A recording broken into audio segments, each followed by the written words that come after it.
So hello everyone. So in today's video I'm going to practically demonstrate you how we are different from our mind. So in this particular video you all will realize how we are different from our minds, and throughout the day, throughout our life, the desires we were completing from day to day life were not our desires and were from mind's desires, and we are always tugged realizing ourselves or identifying ourselves with mind.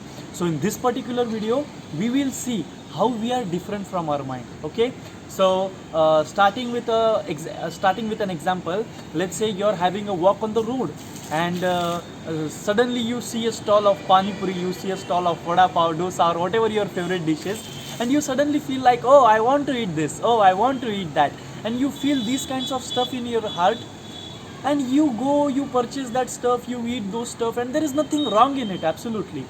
But what is wrong is misidentifying ourselves with the mind and thinking that I desire this particular thing. It's not you, it's your mind. Now how to differentiate this thing? For example, this is hand. Now I won't say this hand is Ajay. No, this is Ajay, I have various body parts, and this is my hand. And the way we have our gross body is the way we have our subtle body. And we have different body parts in our gross body, and in the same way we have mind, intelligence, and ego in our subtle body. So now, how to understand and how to realize we are different from our mind? So for this, I have one activity for all of you. And now what you have to do is you all have to close your eyes and just perform this activity, and I can prove you that how you are different from your mind. Now just close your eyes, everyone, please. My humble request to you, please close your eyes. After closing your eyes, please imagine a Taj Mahal in front of you. You can see the big white Taj Mahal in front of you, the most famous in the Agra city of India. Now what you have to do is, you must be seeing the Taj Mahal up till now, I'm guessing so. Now what you have to do is, you have to go 2 steps little back. Just keep seeing the Taj Mahal, go 2 steps little back. I hope you are doing this. If you are not doing this, please do this. Go 2 steps little back, and now see the same Taj Mahal. Now imagine and go again 2 steps little back. Go again 2 steps little back. Do in such a way that Taj Mahal appears to be small to you. Is it so? Now please open your eyes. Now, what I want to tell you is, now all of you must have seen a Taj Mahal in front of your eyes, and that Taj Mahal must have appeared a little small, and further a little small as I was speaking, if you have imagined and done the demonstration as I said. Now, what we have to understand here is, when you closed your eyes, there was a blank screen, and as soon as I started dictating them few words, you started imagining few things, and as soon as I started come back, that Taj Mahal appeared too small to you. And what does this mean?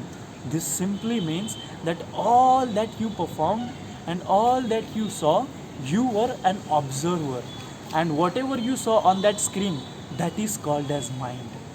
Yes, dear friends, that is called as mind, and we are observer of that mind. And this proves, when you took few steps back, it was you, and when you were seeing the Taj Mahal, the screen was mind. Now this is very clear that whatever appears throughout the day on that screen, whatever appears wherever we go, and we are seeing not only things which are seen to our eyes, but also things which are internally visible. So those are the things which mind is showing us. And 90 to 99% in our life, we are totally frustrated, tensed, worried with those problems which are succumbed in us, and that they are not externally visible, but they are some or the other where internally visible, and we are seeing them.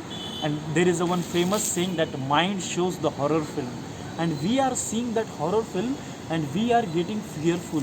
Sometimes we are getting tensed, sometimes we are getting anxiety, sometimes people are getting depression, and all these things are only happening because we are considering ourselves to be that screen. And from this particular demonstration, we have to understand that we are not that screen, we are observer of that screen. As a soul, I am different from that screen, and that screen is one of my subtle body part. The way I have hands, I have legs, I have head, I have eyes, I have different body parts. In the same way, I have different subtle body parts, mind, intelligence, and ego, and mind is one of them. And mind, throughout the day, it shows some things from past, some things imagines of future, and almost all those things which are captured through our five senses, which are eyes, whatever you see, nose, whatever you smell, ears, whatever you hear, tongue, whatever you taste, and touch, whatever you feel, whatever you touch. So these five senses capture the data and they store it in your mind.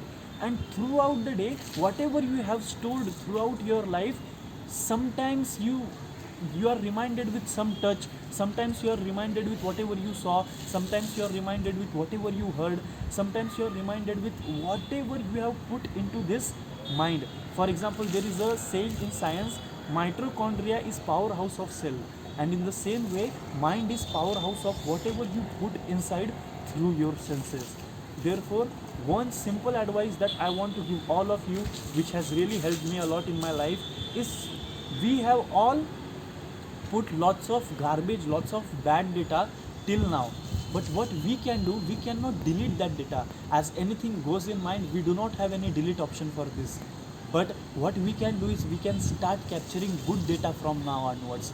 Now from now onwards, through these five senses, wherever you, whatever you see, whatever you hear, whatever you smell, whatever you touch, and whatever you taste, that is totally in your hand. Whatever has been done from us up till now, that we cannot handle, and mind can show us that sometimes, and mind, we sometimes have to see that, we sometimes have to neglect that.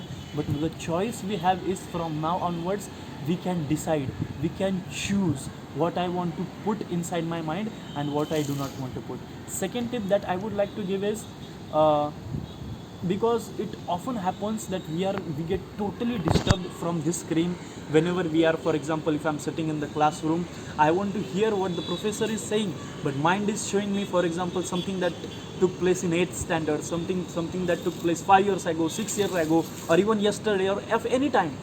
And now at that particular moment, what should you do? So on that particular moment, what you can do is you can remain conscious.